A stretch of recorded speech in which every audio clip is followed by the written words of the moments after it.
retour sur le plateau de TV Finance, il est tout juste 9 h, la bourse de Paris démarre sa séance. On va s'intéresser ce matin au CAC avec vous, Hervé Dupré. Bonjour.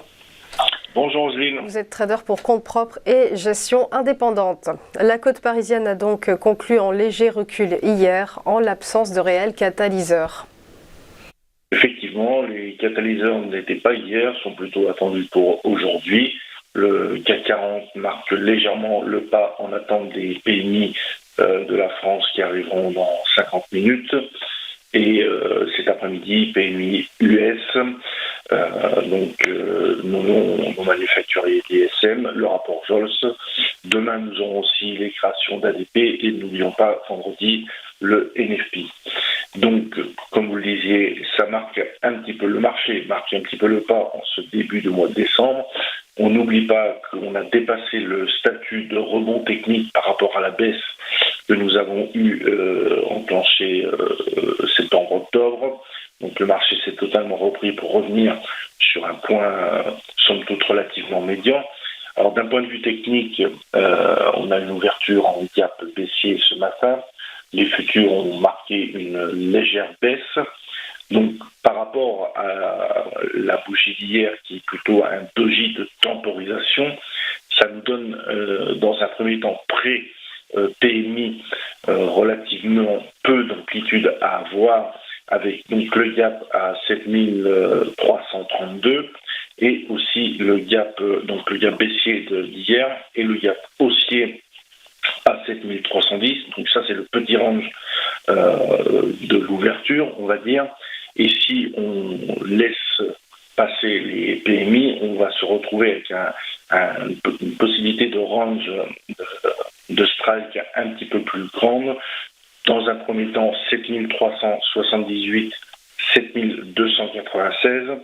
Et en cas de game changer, plutôt cet après-midi avec le PMI US, on pourrait initier un début de vague de consolidation, latéralisation pour cette semaine qui pourrait nous emmener par exemple jusqu'à 7240 dans un premier temps, et à l'issue de la clôture journalière on aura peut-être un peu plus de visibilité sur une consolidation, non pas un retournement de marché dans les médias, mais une consolidation un peu plus profonde, de manière à asseoir cette grosse reprise que nous avons eue sur le dernier mois, pour envisager éventuellement des perspectives plus hautes à 7415 et s'attaquer après aux plus hauts historiques.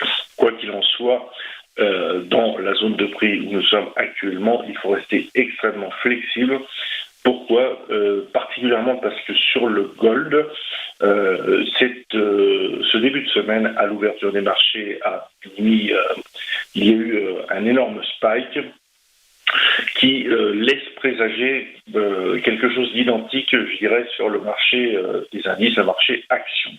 Pour l'instant, borné, un point haut est encore prématuré, mais je pense qu'on peut s'attendre à un retour de volatilité qui sera plus intéressant de travailler qu'une montée un petit peu erratique, si je puis m'exprimer ainsi, où il est difficile de se positionner. Donc je redonne les points pour ce matin: 7332, 7310 premier temps, 7296, et à l'issue des PMI, on pourra reconsidérer la position pour envisager quelque chose de plus grand en termes d'amplitude. Voilà ce que je peux vous dire sur l'ouverture. Merci beaucoup Hervé Dupré pour votre analyse. Belle journée à vous. À suivre après une nouvelle pause, les valeurs à suivre, les market movers de Daniel Cohen de Lara. À tout de suite.